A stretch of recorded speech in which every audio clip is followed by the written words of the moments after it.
여러분 안녕하십니까? 코로나19 통합 뉴스룸 시작합니다. 오늘 0시 기준 코로나19 신규 확진자는 299명입니다. 이와 관련해서 잠시 후에 중앙재난안전대책본부의 브리핑이 있을 예정입니다. 이 브리핑이 시작되면 바로 전해드리겠고, 이 자리에 이형민 세브란스 병원 진단검사의학과 교수를 모시고 관련된 내용을 자세하게 전해드리겠습니다. 이 교수님, 연일 수고가 많으십니다. 네, 수도권에서 최근 10일 동안 하루 200명 이상의 확진자가 나와서 14일 이후에 3,700명이 넘었거든요.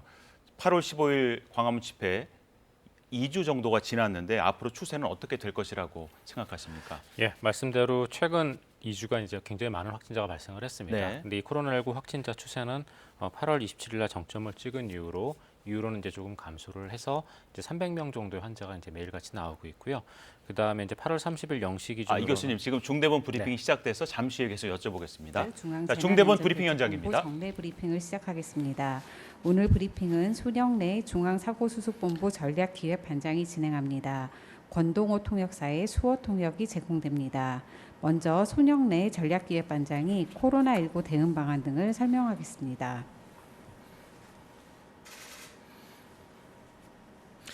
(8월 30일) 일요일 정례 브리핑을 시작하겠습니다.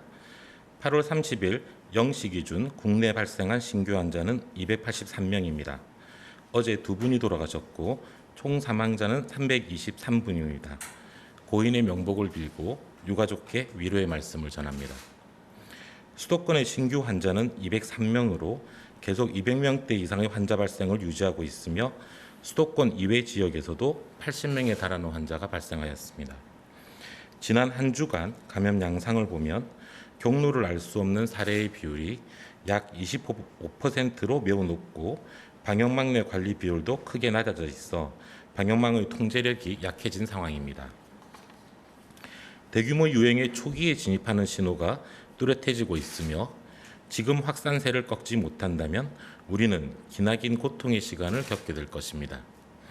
이를 위하여 오늘부터 9월 6일 자정까지 앞으로 8일간 더욱 강화된 사회적 거리두기가 실시되며 이제 그 첫날째를 맞이하고 있습니다. 수도권 주민들의 불편이 가중되고 많은 자영업자와 서민들께서 생업의 피해를 겪게 되시겠지만 앞으로 8일간만 우리 모두 고통을 참고 서로를 위해 일상을 잠시 멈추는 노력이 필요합니다. 8일간의 배수진을 통해 수도권의 확산세를 반드시 진정시켜야 합니다. 꼭 필요한 일이 아니면 안전한 집에만 머물러 주시기 바랍니다. 특히 모임과 약속은 가급적 모두 취소하여 주시고 퇴근 후에는 바로 집으로 돌아와 주시기 바랍니다. 다시 우리의 일상을 찾고 활력 있는 사회를 위해 지금은 우리가 얼마나 다 같이 일상을 잠시 멈추는 노력을 집중적으로 해나가느냐가 중요합니다. 앞으로 8일간만 모두 힘을 합쳐 주실 것을 부탁드립니다. 주요 집단 감염 사례를 집중적으로 관리하여 추가 확산을 차단하는 데에도 주력하고 있습니다. 먼저 사랑제일교회의 확진자는 현재까지 추가 전파 관련자를 포함하여 1,035명이며 현지 역학조사를 통해 확인된 신도와 방문자 총 5,281건 중에서 3,235건을 검사하였습니다. 거부, 연락두절 등으로 검사를 받지 않은 대상은 약 2천여 건으로 높은 양성률로 볼 때 이들에게서도 다수의 감염자가 발생했을 우려가 있습니다. 8월 15일 서울 도심 집회와 관련한 확진자는 현재까지 369명이며 기주국 정보와 버스 탑승자 명단을 바탕으로 확인한 대상 55,488명 중 15,325명을 검사하였습니다.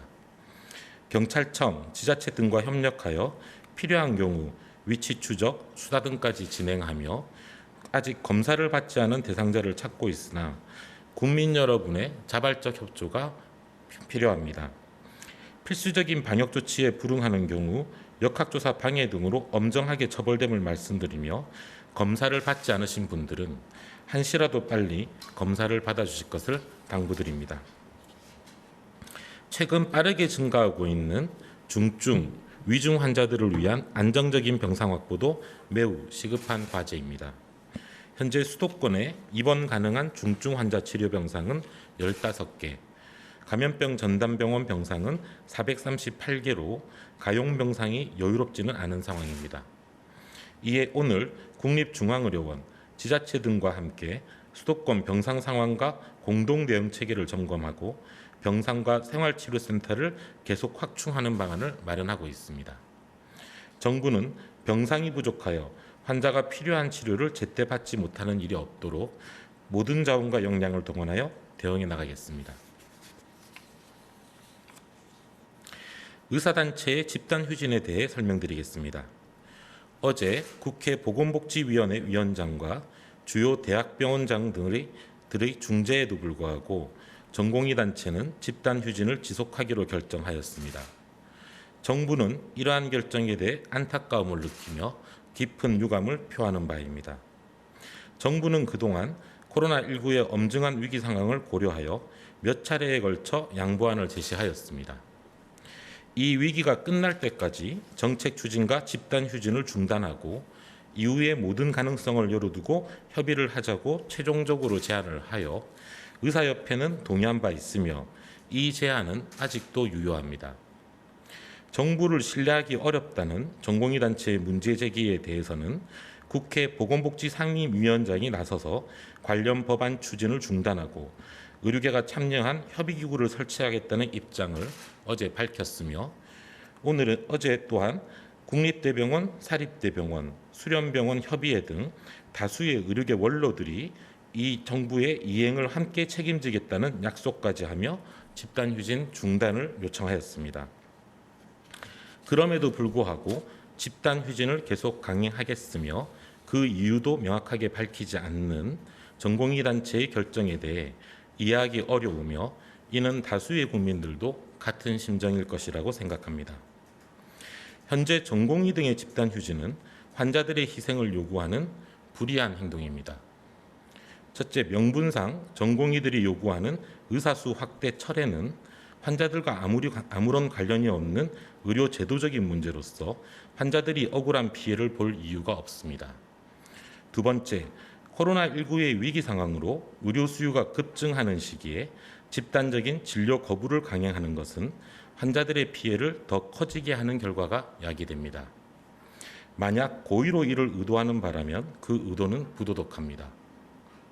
셋째, 응급실, 중환자실까지 진료를 거부하는 극단적인 방식은 위중한 환자들의 인명피해가 필연적으로 발생하게 되므로 사회 안전을 위험하는 책임성 없는 행동입니다. 넷째, 고용과 생계의 위험을 무릅쓰는 근로자의 파업과 달리 집단휴진에 참여한 전공의들은 고용, 생계, 의사면허 등의 신분면에서 어떠한 피해도 보고 있지 않습니다. 아프고 위중한 환자들만이 생명의 위협을 받고 있으며 이는 공정하지 않습니다. 정부는 어떠한 경우라도 국민들의 생명과 안전을 최우선적으로 보호해야 하는 의무가 있습니다. 의사라는 면허 또한 국민의 건강과 생명을 신실하게 보호해 줄 것이라는 믿음에 기반한 사회적 계약으로 주어지는 독점적인 권한입니다. 이를 위협하는 집단 행동에 대해서는 정부는 국민을 보호하기 위해 법에 따른 국가의 의무를 수행할 것입니다. 우선적으로 생명과 직결되는 가장 긴급한 응급실과 중환자실부터 법적 절차를 진행하게 될 것입니다. 일부 의대 교수들은 전공의들이 피해가 발생할 경우 진료 거부에 동참하겠다는 의사를 밝히고 있습니다. 진료 거부에 따른 환자들의 인명피해가 발생하는 상황에서 왜 전공의들은 고용이나 신분상의 어떠한 피해도 보아서는 안 된다는 것인지 추가적인 설명이 필요하다고 생각합니다. 그렇지 않을 경우 정부뿐만 아니라 국민들도 납득하기 어려울 것입니다. 정부는 집단휴진에 참여하고 있는 전공의, 전임의 등에 대해 재차 요청합니다. 즉시 진료 현장으로 복귀해 주시기 바랍니다. 이 이상은 우리 사회가 수긍할 수 있는 합리적인 선을 넘은 불의한 행동이자 불법적인 행동입니다. 지금은 코로나19의 위기 상황으로 국민의 생명과 안전을 위해 모든 힘을 합쳐야 할 때입니다. 이러한 소요와 오랜 경무, 무더위에도 불구하고 현장에서는 방호복을 입고 코로나19와 싸우고 있거나 그 외에 일반 진료를 위해 애쓰고 있는 많은 의료진들이 존재합니다. 의사를 비롯해 간호사, 의료기사, 병원의 관계자 등이 오늘도 환자 진료를 위해 최선을 다하고 계십니다. 정부는 이러한 분들의 수고에 깊이 감사드리며 최선을 다해 의료 현장의 혼란을 수습하면서 코로나19에 대응에 총력을 다하겠습니다. 국민 여러분, 이번 주는 중대한 분수령의 시기입니다. 현재 코로나19는 대규모 유행에 진입하려는 기로에 서 있으며 여기서 확산세를 꺾느냐 못 꺾느냐에 따라 앞으로 유행 양상은 완전히 달라질 것입니다. 정부는 지금까지 보여주신 우리 국민들의 힘과 가능성을 믿습니다. 또한 이미 한 차례의 대규모 유행을 슬기롭게 극복했던 우리들의 성공의 경험을 믿습니다. 앞으로 8일 동안 다시 한번 집중하여 국민 한 분 한 분이 방역의 최전방 사령관으로서 함께 해주시기를 부탁드립니다. 정부도 긴장감을 놓지 않고 코로나19 확산을 차단하는 데 총력을 다하겠습니다. 감사합니다. 네, 지금부터 질의응답 시간을 네, 지금까지 중앙재난안전대책본부의 브리핑을 함께 보셨습니다. 자, 이영민 교수님, 같이 보셨는데 이 중대본 브리핑 내용을 간략하게 좀 정리해 주시겠습니까? 네, 간략하게 말씀드리면은 일단 국내에서는 어저께 이제 299명의 환자가 발생을 했고요. 네. 그 중에 이제 283명이 국내에서 이제 발생한 환자이고 해외 유입이 16명이 있었습니다. 네, 국내에서 발생한 283명 중에 수도권에서 발생한 게 203명이고, 그 다음에 나머지 지역 같은 경우에는 전북을 제외한 모든 지역에서 환자가 발생을 했습니다. 네. 그리고 위중증 환자 같은 경우에는 어저께 6명이 증가해서 70명이 됐고, 사망자는 안타깝게도 2분이 증가해서 323명이 됐습니다. 네. 그래서 지금 현재 국내의 그 코로나19 상황은 수도권을 중심으로 아직까지도 많은 확진자가 발생을 하고 있고, 전국적으로도 지속적으로 환자가 발생하는 사태라고 볼 수 있습니다. 네. 자, 지금 방금 말씀하신 대로 위중증 환자가 부쩍 늘고 있는데 그에 대해서 수도권 중환자 가용 병상이 줄고 있다고 들었습니다. 이게 부족한 거죠. 실제 의료 현장은 더 심각하다고 하는데 어떻게 해야 되겠습니까? 말씀하셨던 것처럼 지금 현재 그 중환자 위주의 가용 병상이 이제 부족한 거는 맞습니다. 왜 네. 그러냐면은 우리가 코로나19가 이제 100명 정도 감염이 되면 그 중에 80명 정도는 입원이 필요 없을 정도의 무증상이거나 또는 가벼운 증상이고요.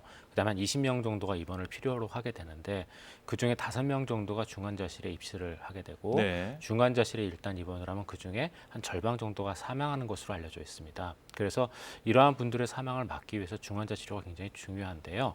지금 이 코로나19 같은 경우에 최근에 한 4,000명 정도 가까운 환자가 생겼는데 예. 그 중에 30% 정도인 1,000명 정도가 60세 이상입니다. 그러다 보니까 이분들의 어떤 연령이나 또는 기저질환 유무를 고려했을 때 이분들 안에서 중환자로 갈 가능성이 굉장히 높거든요. 그렇군요. 예, 그래서 우리가 8월 달에 중환자가 제일 적을 때는 9명까지도 감소를 했었는데 지금은 오늘 현재 중환자의 숫자가 70명으로 굉장히 많이 지금 증가한 상황이거든요. 네. 그리고 이러한 숫자는 지금까지 발생했던 고령자의 비율을 봤을 때 분명히 앞으로 더 증가할 거라서요. 이에 대한 병실의 대비가 굉장히 필요한 상황이라고 볼 수가 있습니다. 예.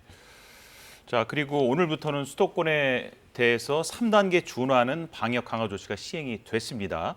뭐 음식점과 카페 같은 곳은 영업 제한이 들어갔고 학원과 실내 스포츠는 지금 아예 문을 닫은 상태가 되는데 어떻습니까? 이 정도 대책이면 충분할 것 같습니까? 일단 저희가 이제 여기서 좀 한 가지 짚어봐야 되는 게 조금 전에 브리핑에서도 나왔지만 앞으로 8일간 강화된 사회적 거리 두기를 해달라고 말씀을 주셨거든요. 네. 그럼 이게 왜 8일이 되는지를 저희가 좀 봐야 되는데요. 어저께를 기점으로 지난번 광화문 집회에서 한 번의 잠복기가 지났습니다. 네. 그래서 광화문 집회나 또는 그 이전에 사랑제일교회 안에서 노출됐던 사람들은 이미 전부 다 코로나19에 이제 확진되고, 그러니까 코로나19가 발병할 사람들은 다 발병을 했을 시점이 네. 됐거든요. 그러면은 이분들이 앞으로 코로나19를 확산시킬 시점이 보통 저희가 증상을 발현하고 보통 10일 정도에서 14일 정도를 보거든요. 그렇기 때문에 앞으로 일주일 정도가 코로나19를 가장 많이 전파할 수 있는 네. 남은 시기입니다. 그래서 이 시기 동안 우리가 사회적 거리 두기를 잘 하면 그러면은 지금 숨어 있는 코로나19 확진자를 찾아내지 못하더라도 어느 정도 이 환자를 줄일 수가 있거든요. 그래서 이제 강화된 사회적 거리 두기를 하는데 문제는 이게 충분하냐라는 건데 예. 이 사회적 거리 두기라는 거는 한 번 이 발동이 되면 여기에 익숙해지기까지 시간이 걸립니다. 지금 많은 여러 가지 생활 습관이나 사회적인 어떤 시스템들을 바꿔야 되는 것들이거든요. 그렇죠. 그래서 이거를 일단 발동을 하고 난 뒤에는 상당 부분 그 효과를 봐야 됩니다. 그리고 그러한 효과들은 결국 이동량의 감소나 이런 걸 우리가 봐야 되거든요. 네. 그래서 이러한 것들이 우리가 원하는 만큼 떨어지기를 지금 효과를 나타내기를 봐야 되는데 광주하고 대구의 사태를 봤을 때 사회적 거리두기에 의해서 코로나19 확진이 감소할 때에 감소하는 정도의 충분한 그런 이동량 제한은 광주가 39.1%, 대구가 38.1%였습니다. 예. 근데 지금 지난주까지 우리는 20%밖에 감소를 안 했거든요. 그래서 앞으로 이 2.5 단계의 사회적 거리두기를 비록 3단계까지 가지 않더라도 충분히 우리가 수행을 하고 40% 정도 이동량을 감소시킬 수 있다면은 그러면은 앞으로 일주일이 이러한 코로나19의 대규모 확산을 막는 굉장히 중요한 시점으로서 큰 도움이 될 것으로 생각이 됩니다. 예, 앞으로 일주일이 정말 중요한 만큼 자, 모두 같이 좀 행동을 일치시켜야 될 것 같은데 그런데 3단계로 가면은 사실 필수 인원 외에는 재택근무까지 해야 되고 식당도 9시 외에 문을 닫는 등 정말 일상이 많이 멈추게 되는 건데요. 그렇게까지 가지 않으려면은 앞으로 일주일 동안 모든 국민들의 실천이 중요하지 않을까요? 그럴 것 같습니다. 맞습니다. 사회적 거리두기를 발동하는 거는 정부지만 이걸 실천하는 건 국민이기 때문에요. 네. 우리가 더 앞으로의 더 큰 피해를 막기 위해서라도 앞으로 일주일 동안은 이 사회적 거리두기를 잘 실천하는 것이 굉장히 중요하다고 할 수가 있습니다. 자, 이제 백신 얘기를 좀 해보겠는데 전 세계적으로 백신 개발이 빨라지고 있고 관련된 소식이 계속 나오고 있습니다. 자, 가장 먼저 나올 것으로 예상되는 백신은 어떤 것입니까? 그래서 거기에 대해서는 이제 조금 저희도 봐야 될 것 같은데 현재 이 백신에 대해서 제일 앞서가고 있는 그룹은 크게 이제 미국과 영국 그룹입니다. 네. 물론 이제 중국에서는 이미 백신을 맞추고 있다는 얘기들도 있지만 여기에 대해서는 정보가 없기 때문에 저희가 뭐라고 말씀드리기는 어려울 것 같고요. 미국 같은 경우는 모더나의 백신과 화이자의 백신 이 제일 지금 앞서 나가고 있고 임상 3상을 지금 준비하거나 또는 시행하고 있는 단계이고요. 영국 같은 경우는 아스트라제네카와 옥스포드에서 공동으로 개발한 백신을 지금 역시 임상 2상과 3상을 이제 하고 있는 그런 상황입니다. 예. 그래서 아마도 이 세 군데의 백신이 제일 먼저 나올 것으로 일단 예상은 되어지고 있는데 문제는 이 백신이 개발되더라도 모더나나 또는 화이자의 백신 같은 경우는 초기 공급량은 굉장히 제한될 것으로 생각이 됩니다. 그래서 미국 안에서도 대략 한 처음에 올해 안에 나올 수 있는 백신의 공급량은 대략 한 1,500만 명 정도 생각을 하고 있거든요. 그래서 여기에 대해서는 좀 더 시간이 지나야 될 것 같습니다. 네. 아까 말씀하신 중국이나 사실 러시아 백신 얘기도 나오긴 했는데 그 임상 시험 단계가 2상, 3상 이렇게 알려져 있어요. 그런데 어떤 백신은 2상까지밖에 못 갔는데 뭐 활용을 하고 있는 곳도 있다고 들었고 다시 한번 2상은 어떤 것이고 3상까지 가면 과연 어떤 단계를 거치게 되는 것인지 좀 간략하게 얘기해 주실 수 있을까요? 예. 백신 같은 경우에는 우리가 이제 보통 백신을 포함한 모든 의료기기나 이제 약제들, 치료약들은 임상 3상까지 시험을 거치게 되는데요. 예. 임상 1상과 2상에서는 안정성에 대한 평가를 소규모로 하게 되고요. 임상 3상에서는 대규모의 안정성 평가와 효능에 대한 평가를 하게 됩니다. 네. 그래서 보통 모더나 백신 같은 경우도 임상 1상이나 2상 같은 경우는 수십 명 내지 수백 명에 대한 시험을 하는 반면에 3상은 3만 명을 대상으로 하고 있거든요. 그래서 이런 대규모의 어떤 안정성에 대한 평가가 나오고 그 과정이나 결과가 투명하게 공개돼야 일반 대중들이 백신이 안전하다는 것을 믿고 실제로 백신이 개발했을 때도 자발적으로 맞을 수 있게끔 할 수가 있거든요. 그래서 이 백신 개발 과정의 투명성은 무엇보다 중요한 거고요. 그런 것이 공개되지 않은 백신은 사실은 사용하기가 좀 어렵다고 볼 수 있습니다. 네. 그러니까 앞으로 많은 백신이 많은 나라에서 많은 회사에서 출시가 되겠지만 3상까지 가기 전에는 안전성이 충분히 검증됐다고 볼 수는 없는 거군요. 예, 맞습니다. 그래서 러시아의 백신이나 중국의 백신 같은 경우에는 과학자들이 굉장히 경계를 하고 있는 이유가 그런 이유 때문입니다. 네.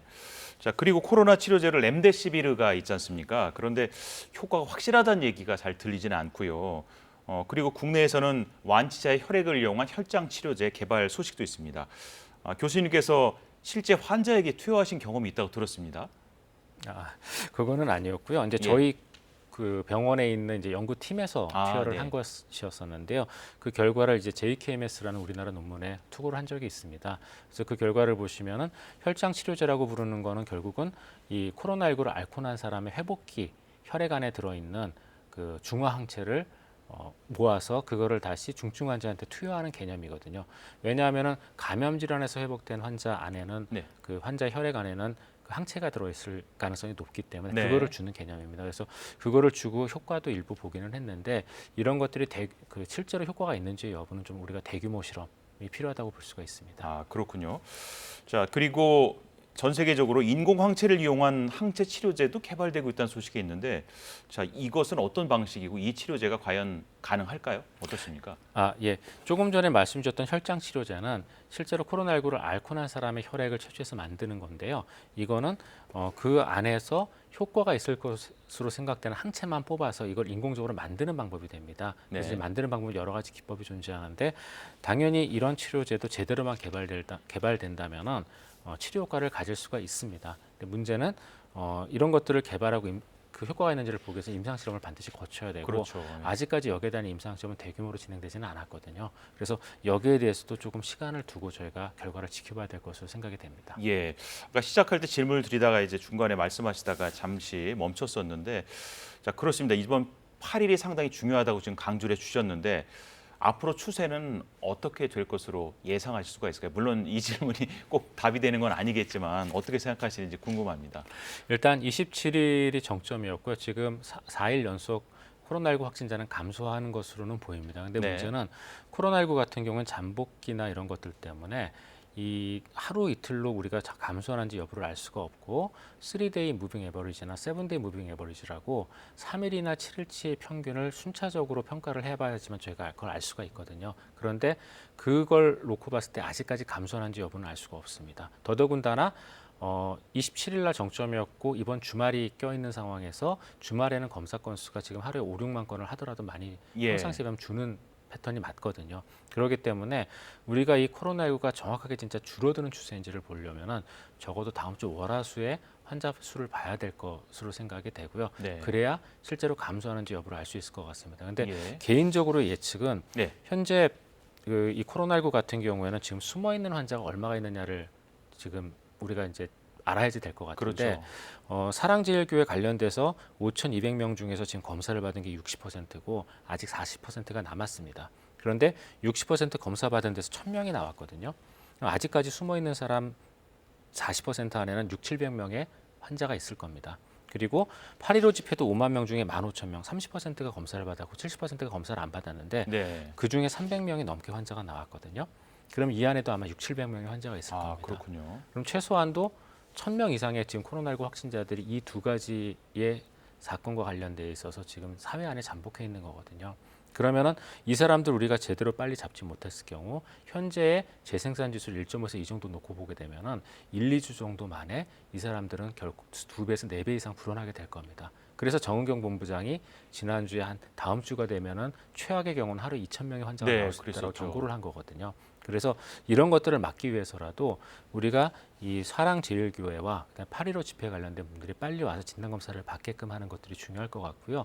그리고 이러한 분들하고의 접촉을 줄이기 위한 사회적 거리두기 2.5단계의 아주 강력한 준수가 필요할 것으로 생각이 됩니다. 예, 그 8.15 집회 다녀오신 분들은 망설이지 마시고 빨리 검사를 받으시기 바랍니다. 그리고 마지막으로 이 질문을 드리겠는데 대구 같은 경우에는 몇 달 전에 상당히 고생을 했습니다. 그 종교 관련해서 많은 확진자가 나왔기 때문에 상당히 문제가 있었는데 최근에 더 방역 단계를 지역 안에서 높였었거든요. 그런 경우는 어떻게 잘하는 일이라고 생각하십니까? 그런 대책을 세우는 것은요? 그런 대책을 세우는 거는 지역사회별로 필요하다고 생각을 합니다. 네. 왜냐하면 이제 그런 거에 대한 선례를 우리는 이제 광주에서 볼 수 있었거든요. 광주가 이제 방문 판매 관련돼서 6월 말에서 7월 초에 코로나19 확진자가 급증하는 현상을 한번 보인 적이 있었습니다. 네. 집단 감염이 많았었는데요. 그때 광주시에서 사회적 거리두기를 굉장히 선제적으로 2단계로 가져갔었습니다. 그리고 4, 5일 만에 이동량이 39% 정도가 감소를 하면서 확진자가 3, 4일 만에 줄어드는 양상을 보였거든요. 그래서 이 사회적 거리두기라는 거는 전국적으로의 어떤 전국적인 그 단계도 중요하지만 만약에 필요하다면 각 지역자치단체 안에서 선제적으로 가져가는 것도 분명히 필요하거든요. 왜냐하면 이 상황이 지금 다 다릅니다. 그렇죠. 지역별로. 그래서 거기에 맞춰서 필요하다면 선제적으로 가져가는 것도 저는 충분히 의미가 있다고 생각을 합니다. 네, 그렇군요. 자, 지금까지 세브란스 병원 진단검사의학과 이형민 교수와 함께 코로나19 관련 상황에 대한 이야기를 나눠봤습니다. 교수님, 감사합니다. 자, 조금 전에 말씀드린 대로 신규 확진자 숫자가 300명대 아래로 내려갔습니다. 오늘 0시 기준으로 299명이 새로 확진 판정을 받았는데 다시 200명대로 줄긴 했지만 안심할 수는 없겠죠. 재난방송센터를 연결해서 소식 들어보겠습니다. 김민정 기자, 먼저 신규 확진자 현황부터 자세하게 설명해 주십시오. 네, 코로나19 신규 확진자 오늘 0시 기준으로는 299명 늘었습니다. 닷새 만에 300명대 밑으로 떨어지긴 했습니다만 299명 여전히 많습니다. 안심해도 될 만큼 확진자 숫자가 크게 감소했다고 보긴 어렵습니다. 사망자는 2명 늘어서 모두 323명이 됐습니다. 국내 발생 신규 확진자는 모두 283명인데요. 수도권 확산세가 여전히 거센 가운데 수도권에서 발생한 집단 감염이 비수도권 지역으로 계속 확산되고 있는 모습입니다. 이번에도 전북을 제외한 모든 시도에서 확진자가 나왔습니다. 최근 발생한 집단 감염과 관련해 추가 확진이 끊이지 않고 있기 때문인데요. 서울 사랑제일교회에서는 오늘 정오 기준으로 누적 확진자가 모두 1,035명으로 파악됐습니다. 특히 눈여겨보아야 할 점, 추가 전파자가 366명으로 집계됐다는 겁니다. 교인도 아니고 직접 교회를 방문한 이력이 없어도 추가 전파로 감염된 사람이 360여 명이라는 건데요. 최근 2주간 전체 확진자의 감염 경로를 봐도 먼저 감염된 확진자를 접촉했다가 감염된 사람이 1,100명을 넘어서 전체의 26%를 차지하고 있습니다. 또 감염 경로가 아직 파악되지 않은 사람도 20%를 넘어섰습니다. 언제 어떤 경로로 감염에 노출될지 모른다는 얘기니 늘 주의하셔야겠습니다. 자, 사실 언제 다시 확진자가 증가할지 모르는 상황인데 수도권에서는 오늘부터 강화된 방역 조치가 시행됐습니다. 이 내용도 정리해 주십시오. 네, 오늘부터 수도권 식당과 카페 운영이 제한됩니다. 음식점과 제과점은 밤 9시 이후로는 포장과 배달만 가능하고요. 또 프랜차이즈 커피 전문점은 어느 때든 매장 안에서는 음료를 마실 수가 없고 포장을 하거나 배달 주문을 해야 합니다. 또 헬스장 같은 실내 체육시설도 이용하실 수 없습니다. 내일부터는 10명 이상 규모의 학원 그리고 독서실과 스터디 카페에도 집합 금지 명령이 확대됩니다. 학원의 경우 비대면 방식으로 수업을 전환해야 합니다. 일상생활 속 불편이 가중되겠지만 코로나19 상황이 더 심각해지면 더 강력한 3단계 거리두기 조치도 불가피한 상황이 올 수 있습니다. 최근 감염이 확산되면서 사망자가 증가 추이를 보이고 있습니다. 또 위중하거나 중증인 환자도 최근 2주간 5배 이상 증가해서 이제 70명에 달하고 있고 또 이 가운데 대부분이 치명률이 높은 60세 이상의 고령층입니다. 방역당국은 국민들의 협조가 절실하다고 거듭 요청했습니다. 지금까지 재난센터에서 KBS 뉴스 김민정입니다. 대구에서는 코로나19 신규 확진자가 30명이 나와서 지난 4월 이후 가장 많습니다. 확진자 30명 가운데 29명이 대구의 한 교회를 고리로 감염된 사람들입니다. 대구를 연결합니다.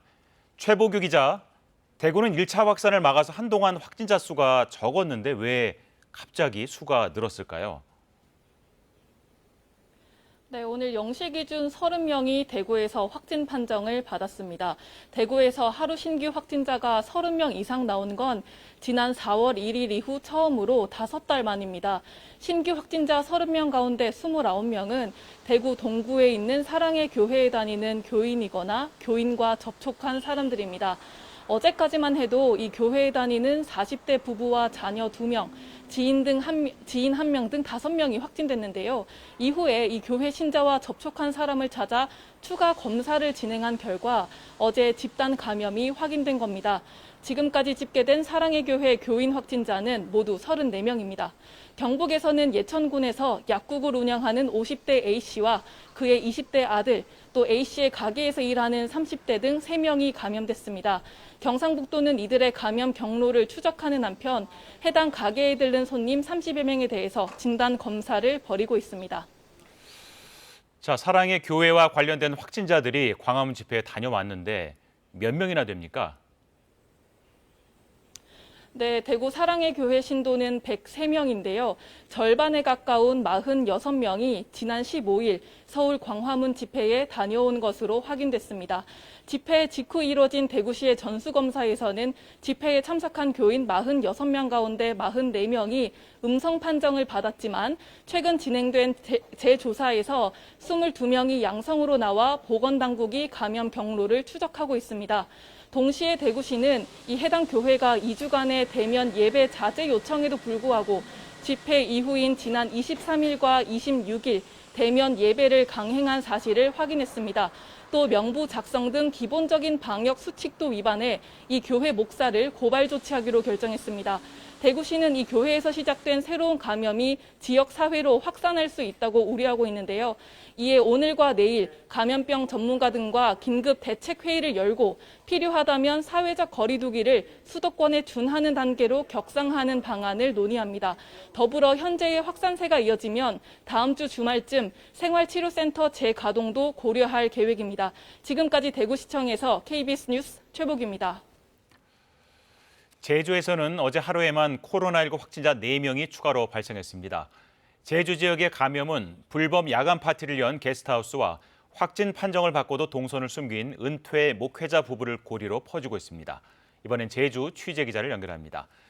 신익환 기자, 제주 코로나19 확진자 4명에 대한 감염 경로가 파악됐습니까? 네, 신규 확진자 2명은 온천에서 감염된 것으로 보입니다. 이들은 앞서 확진 판정을 받은 목사 부부가 지난 23일 방문한 삼방산 탄산온천에서 같은 시간대에 함께 이용했던 것으로 확인됐습니다. 삼방산 온천은 목회자 부부가 역학조사 때 방문 사실을 숨겼던 곳입니다. 제주 방역당국은 목사 부부의 휴대전화 GPS를 추적한 결과 온천에 다녀온 사실을 확인했습니다. 또한 이들 신규 확진자 2명은 어제 문자를 받고 제주시와 서귀포시 보건소에서 진단검사를 받은 결과 둘 다 확진 판정을 받았습니다. 특히 화장품 방문 판매업을 하는 40번 확진자가 최근 제주도청과 제주시청을 방문한 것으로 확인됐습니다. 방역당국은 도청과 시청의 관련 부서 15곳에 대해 긴급 방역을 실시하고 해당 부서를 폐쇄했습니다. 또 다른 확진자는 서울 노원구 확진자와 접촉한 것으로 확인됐습니다. 39번 확진자는 이틀 전 제주에 들어와 어제 낮 12시 30분쯤 제주 보건소 선별진료소를 방문해 검사를 받은 결과 확진 판정을 받았습니다. 자, 그리고 아까 말씀드린 대로 게스트하우스에서 열린 야간 파티에 갔던 사람들 가운데 확진자가 늘고 있는데 몇 명이나 확진 판정을 받았습니까? 네, 서귀포시 남원읍의 루프탑 게스트하우스에서 시작된 지역 감염 확진자가 5명으로 늘었습니다. 이들 이 제주 41번 확진자는 에어읍에 있는 바람이 머물다 게스트하우스 직원입니다. 서울 강동구 138번 확진자의 접촉자입니다. 또한 서울 강동구 138번 확진자는 지난 25일 루프탑 정원 게스트하우스 야간 파티에 참석했습니다. 이어 41번 확진자가 근무한 바람이 머물다라는 게스트하우스에서 지난 26일과 27일 이틀간 숙박을 했습니다. 방역당국은 이때 감염된 것으로 추정하고 있습니다.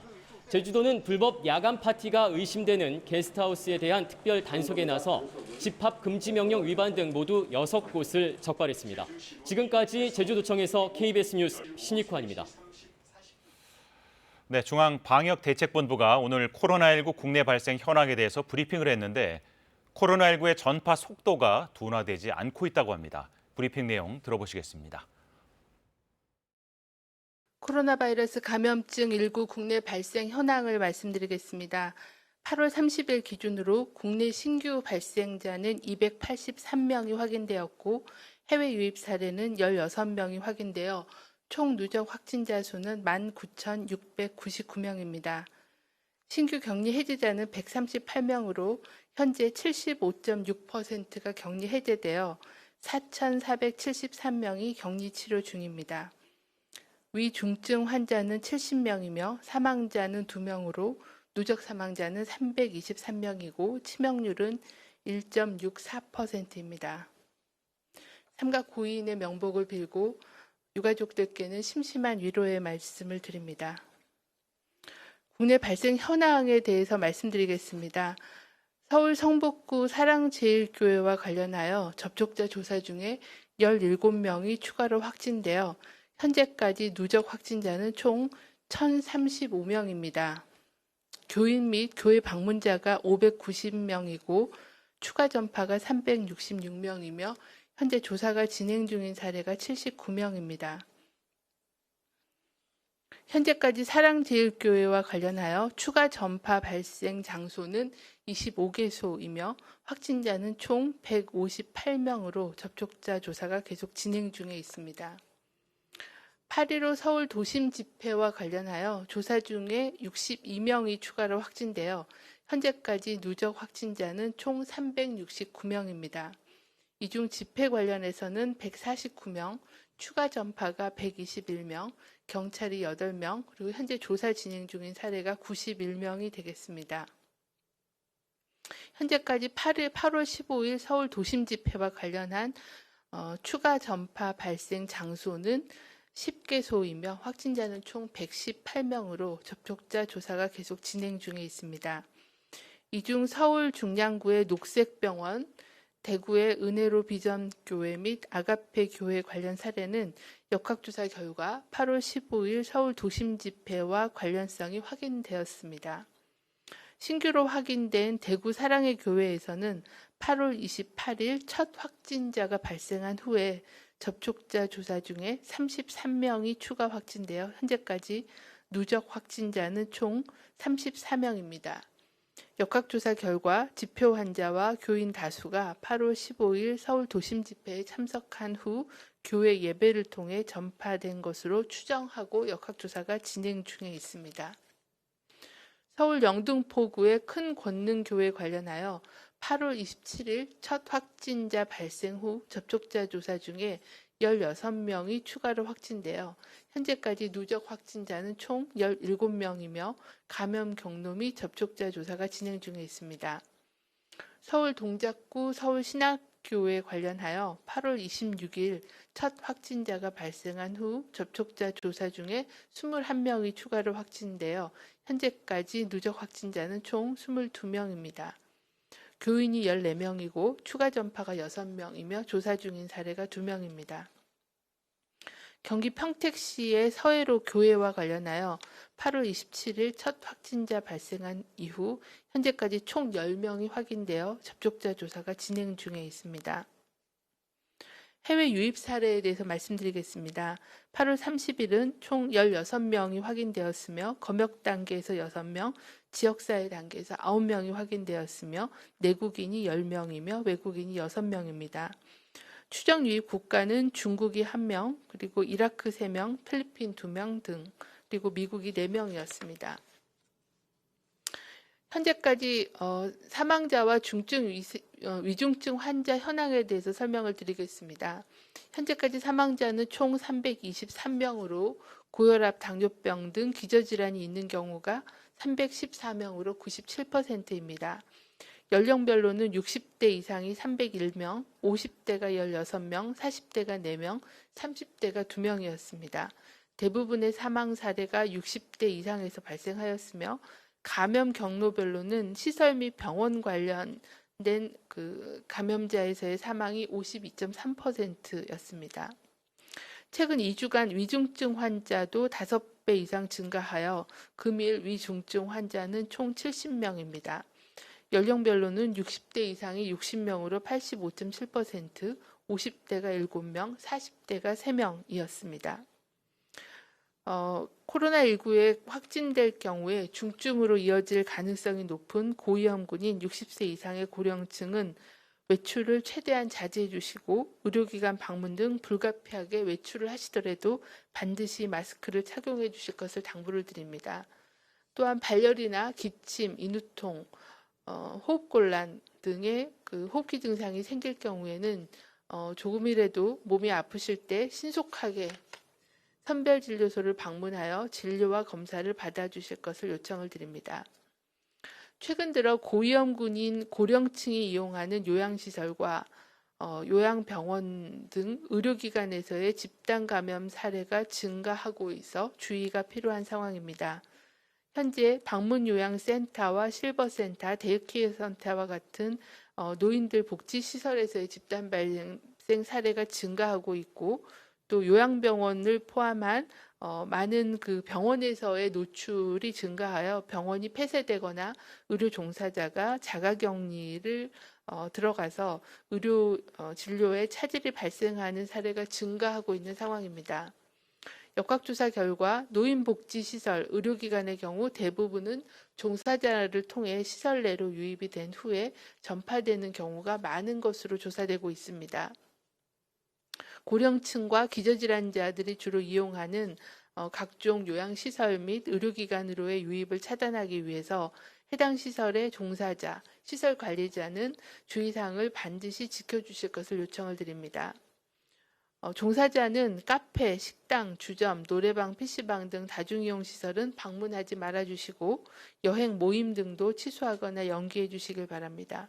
발열이나 기침 등 의심 증상이 있으시면 출근을 하지 말고 신속하게 검사를 받아주시고 근무 시에도 마스크 착용, 손 씻기 등의 개인 감염 예방 수칙을 철저히 준수해 주실 것을 당부드립니다. 시설의 관리자께서도 외부인 출입을 통제하고 휠체어 등 공용 물품 등을 표면 소독을 자주 하고 에어컨을 가동하더라도 수시로 환기를 실시해 주시기를 바랍니다. 입소자와 환자 또는 그 종사자에게서 증상이 있을 경우에는 신속하게 진단검사를 받도록 조치해 주실 것을 요청을 드립니다. 특히 수도권 지역의 시설 및 의료기관 관리자는 수도권 요양병원, 요양시설에 대한 면회금지 및 시설에 대한 휴원 권고 등 방역 조치를 준수해 주실 것을 요청을 드립니다. 오늘 0시부터 9월 6일까지 8일간 수도권에 강화된 2단계 방역 조치, 사회적 거리두기 조치가 시행됩니다. 국민들께서는 코로나19 예방을 위해 방역수칙 준수를 해주실 것을 요청을 드립니다. 수도권 지역의 주민들께서는 일반 음식점, 휴게 음식점, 제과점 이용 시 밤 9시부터 다음날 새벽 5시까지 현장 이용이 금지되므로 포장과 배달을 활용해 주시길 바랍니다. 프랜차이즈형 커피, 음료 전문점의 경우도 영업시간과 상관없이 매장 내 음료 섭취가 금지되므로 포장과 배달을 활용해 주시기를 요청을 드립니다. 헬스장, 골프 연습장, 배드민턴장 등 실내 체육시설은 불가피하게 집합 금지 조치로 이용이 불가능합니다.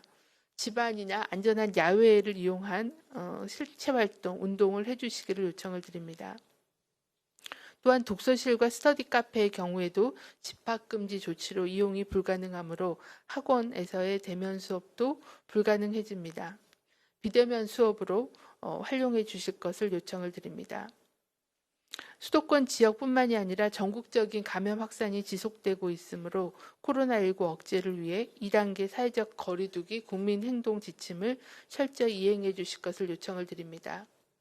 불효불급한 외출, 모임, 행사, 여행 등은 연기하거나 취소해 주시길 바랍니다.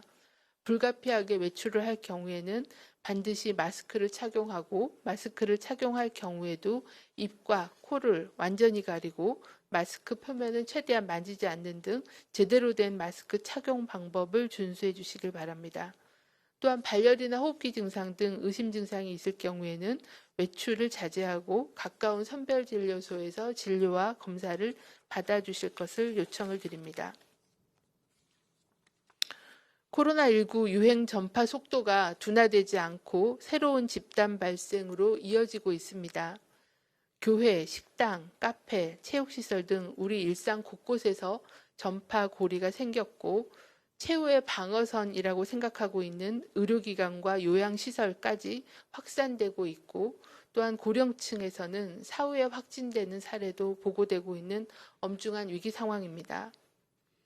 코로나19 유행 차단을 위해 오늘부터 8일간 수도권에서 강화된 사회적 거리두기 조치를 시행합니다. 많은 분들의 고통과 불편을 감수해야 하는 조치이기에 짧고 굵게 확실하고 철저하게 사회적 거리두기를 실천해야만 현 시점에서의 코로나 유행을 차단할 수 있습니다. 철저한 이행을 통해서 고통의 시간을 단축할 수 있는 상황입니다. 코로나 바이러스는 눈에 보이진 않지만 사람 간 만남으로 끊임없이 전파되어 바이러스 생존을 이어가고 있습니다. 사람 간 접촉을 끊어주면 전파 고리를 차단할 수 있습니다. 국민들께서는 앞으로 8일간 짧지만 이 기간만큼은 확실하게 나 자신이 감염되지 않고 또한 나 때문에 새로운 감염 전파를 만들지 않겠다는 마음으로 사회적 거리두기를 실천해 주실 것을 당부를 드립니다.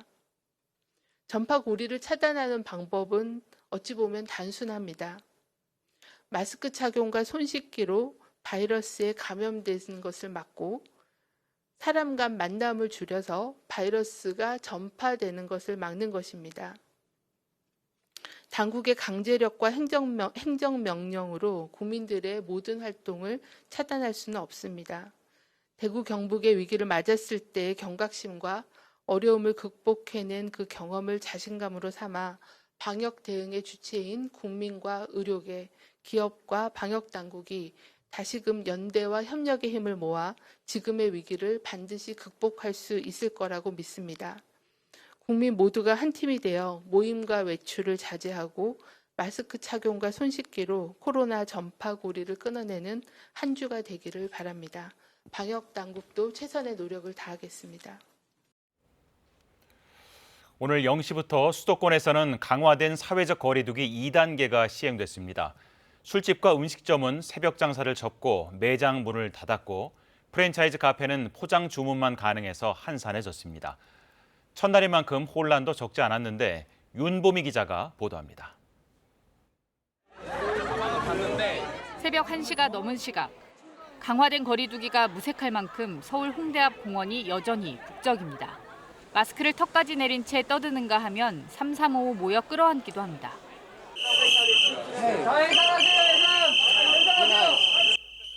경찰이 호루라기를 불며 단속에 나서보지만 협조를 얻어내기가 쉽지 않습니다. 한바탕 소란 끝에야 하나둘 흩어집니다. 평소 같으면 아침까지 열려 있었을 술집과 식당들. 오늘은 조금 일찍 장사를 마쳤습니다. 코로나 시행해가지고 12시까지만 해도 괜찮으세요? 아, 12시에? 네. 지금 전체 가게에서 다 12시. 2.5단계 발령돼서 저희 다 12시에는 마감할 거라고 말씀드리고 잘 협조해주셔서 모처럼 외출한 손님들도 아쉽지만 발길을 돌릴 수밖에 없었습니다.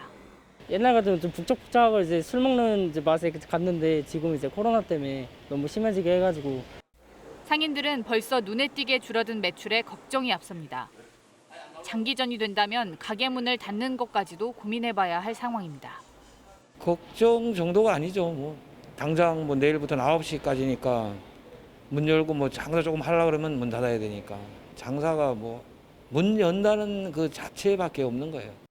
낮 풍경 가운데 가장 많이 달라진 건 역시 프랜차이즈 카페입니다. 이 카페는 아예 의자를 모두 치워버렸습니다. 오늘부터 매장 내에서 음료를 마실 수 없고 포장 주문만 할 수 있는데 혹시나 손님들이 착각하지 않도록 하기 위해서입니다.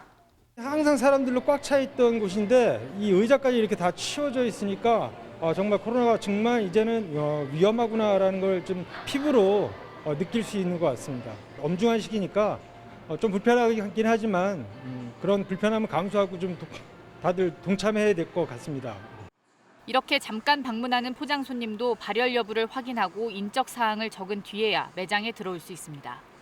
프랜차이즈 카페는 24시간 포장 배달만 허용하고 일반 음식점은 밤 9시부터 새벽 5시까지 매장 영업을 하지 못하게 한 이번 조치는 다음 달 6일까지 계속됩니다.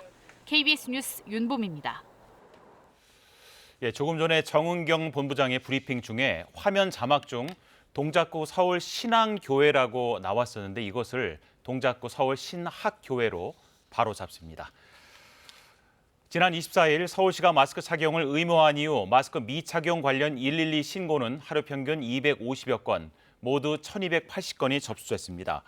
마스크 착용 의무화 조치 이전 하루 평균 15건 신고가 접수됐던 것과 비교하면 17배 이상 늘어난 수치입니다. 경찰은 이 가운데 폭행과 업무 방해 등의 혐의가 있는 41건을 형사 입건하고 2명을 구속했습니다. 구속 사례는 버스나 지하철 객차 안에서 함께 있던 승객 등이 마스크 착용을 요구하자 욕설을 하고 폭행을 휘두르며 난동을 부린 경우입니다. 전 세계 코로나19 확진자가 2,500만 명을 넘어선 가운데 유럽 곳곳에서 마스크 착용 등 코로나19 방역을 강화하는 당국의 조치에 반대하는 대규모 시위가 잇따라 열렸습니다. 사회적 거리두기가 붕괴되자 해산에 나선 경찰과 물리적인 충돌도 빚어졌습니다. 이호울 기자가 보도합니다. 독일 수도 베를린에 2만 명 가까운 인파가 운집했습니다. 개인의 자유를 지나치게 억압한다며 정부의 코로나19 방역 강화 조치에 반대하는 시위입니다. 독일 정부는 지난 27일부터 마스크 미착용자에게 벌금 50유로를 물리고 대규모 행사는 연말까지 금지했습니다. 그런데 다닥다닥 붙어 앉은 참가자들, 마스크도 쓰지 않고 사회적 거리 두기는 뒷전입니다. Geld regnet, die Staaten werden zugeschüttet mit Geld, die Betriebe werden zugeschüttet mit Geld, um einfach das System noch zu stabilisieren, weil im Hintergrund werden Veränderungen vorbereitet, die jetzt kommen. 베를린 시당국은 애초 감염 확산을 이유로 집회를 금지했지만 법원이 이런 결정을 뒤집고 집회 허가를 내준 겁니다. 방역 수칙이 무너지자 경찰은 집회 해산에 나섰고 물병 등을 던지며 저항하는 300여 명이 현장에서 체포됐습니다. 마스크 반대 시위는 프랑스 파리와 영국 런던, 오스트리아 비엔나 등에서도 동시다발적으로 열렸습니다. 하지만 유럽에서 코로나19 하루 신규 확진자는 프랑스 5천여 명, 이탈리아 1,400여 명, 독일 700여 명 등 확산 일로에 있습니다. Und in den nächsten Monaten wird es jetzt darauf ankommen, die Infektionszahlen niedrig zu halten, wenn wir uns wieder drinnen aufhalten, an Arbeitsplätzen, in Schulen und in Wohnungen.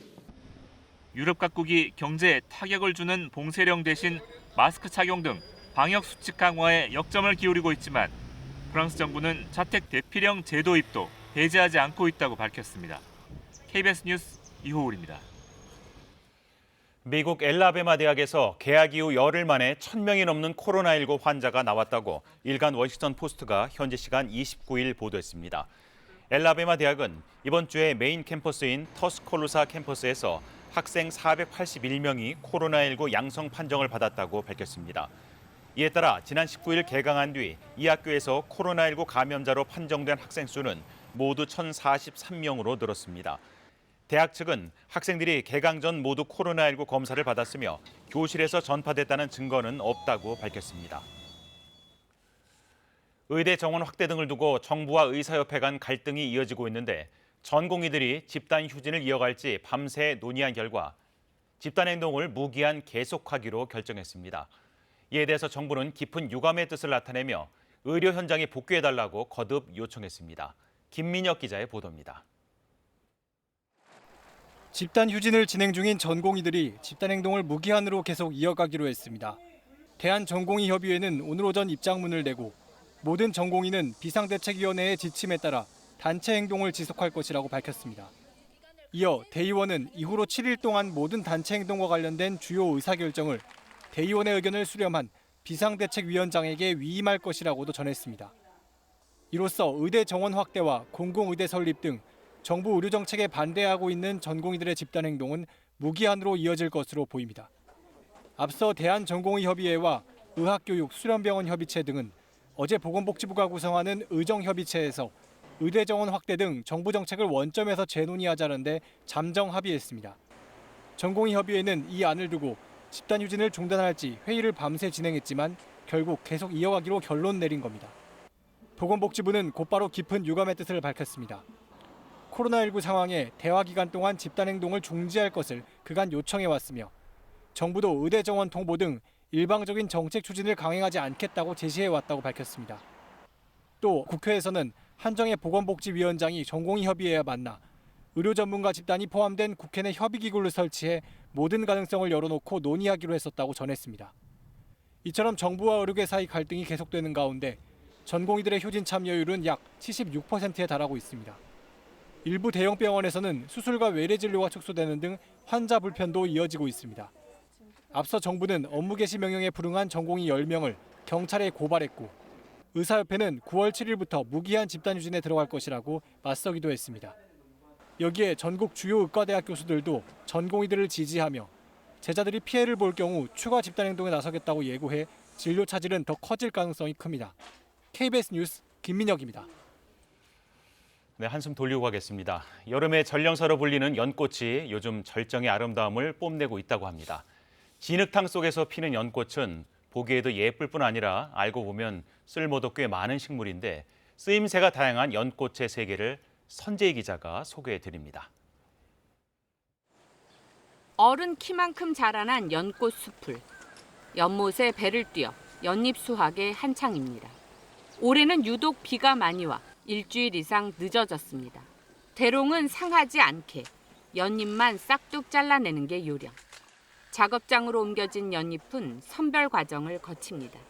이건 연한 거, 이거는 이제 여기 장아찌도 담그고 그냥 싸먹기도 하고 그런 거 하고, 이거는 이제 불량, 이거는 이제 씻혀서 씻어낸 연잎은 고르게 잘라 가마솥에 덕습니다. 덕을 때 중요한 것은 불 조절. 불이 조금만 세거나 약해도 차 맛이 제대로 안 우러납니다. 이거 뒤집어 주지 않으면 이게 타. 이게 자꾸 이렇게 저어줘야 돼. 그래야 구수한 맛이 나고 연잎차에 1등이 나오지. 무더위를 식혀주는 연잎차 한 잔이 나오기까지 숱한 손길을 거쳐야 합니다. 평생 연꽃을 연구해온 강화도의 한 승려. 연잎가루를 닭사료에 섞어 육질 개선 효과를 봤습니다. 이 내용으로 박사 학위까지 받았습니다. 아쉬운 것은 나 혼자라는 것이 대중화가 좀 언론 안 돼서 좀 안타깝긴 한데 벼 대신 연꽃을 재배하는 농가도 늘고 있습니다. 9년 전 논이었던 이곳은 연꽃밭으로 바뀌었습니다. 수익은 벼농사보다 낮지만 나름 고충도 있습니다. 본인이 판로를 개척해야 되고 인력 확충도 본인이 해야 되고 그것만 되면은 정말 괜찮은 사업이죠. 앞으로 반찬이나 샐러드, 주스, 효소 등 다양한 조리법이 개발되고 효능과 약성이 과학적으로 입증되면 농촌에 활기를 더하는 효자 작물이 될 것으로 보입니다. KBS 뉴스 선재입니다. 오늘 대구의 낮 기온이 34.9도, 광주 33.6도까지 오르면서 남부지방을 중심으로 폭염이 이어졌습니다. 지금도 내륙 곳곳에서는 폭염특보가 발효 중인데요. 내일도 기온이 높게 오르겠습니다. 한낮에 뜨거운 햇볕이 기온을 높이고 그리고 대기 중에 습도가 높아서 후텁지근한 날씨가 예상됩니다. 동해안을 제외한 전국에 무더위가 이어질 것으로 전망됩니다. 건강관리 잘 하셔야겠습니다. 이런 가운데 대기가 불안정해지면서 내륙 곳곳에서는 소나기가 내렸습니다. 지금도 많은 내륙 지역에서는 벼락과 돌풍을 동반한 요란한 소나기가 지나고 있는데요. 오늘 밤까지 전국 내륙 곳곳에서는 소나기가 내리겠습니다. 내일도 충청과 전라 내륙에서는 오후에 소나기가 내리겠습니다. 한편 제주도는 낮 동안, 동해안 지역은 밤까지 비가 오락가락할 것으로 보입니다. 내일 아침 기온입니다. 서울 24도, 청주 25도, 광주 역시 25도, 대구 24도 등으로 남부지방을 중심으로 열대야 현상이 나타나는 곳이 많겠습니다. 낮 최고 기온은 서울이 31도, 청주 34도, 광주 32도, 대구 33도로 오늘과 비슷하거나 조금 낮겠고요. 동해안 지역은 동풍의 영향으로 강릉 26도 등으로 30도 아래에 머물 것으로 예상됩니다. 태풍 마이삭은 현재 필리핀 동북동쪽 해상에서 북상을 하고 있습니다. 현재까지는 우리나라가 이 태풍의 영향권에 들 것으로 예상되고 있는데요. 일단 태풍의 앞자리에서 만들어진 비구름의 영향으로 모레 전남과 제주도에서는 비가 시작되겠습니다. 기상정보였습니다. 네, 이상으로 코로나19 통합 뉴스룸을 마칩니다. 고맙습니다.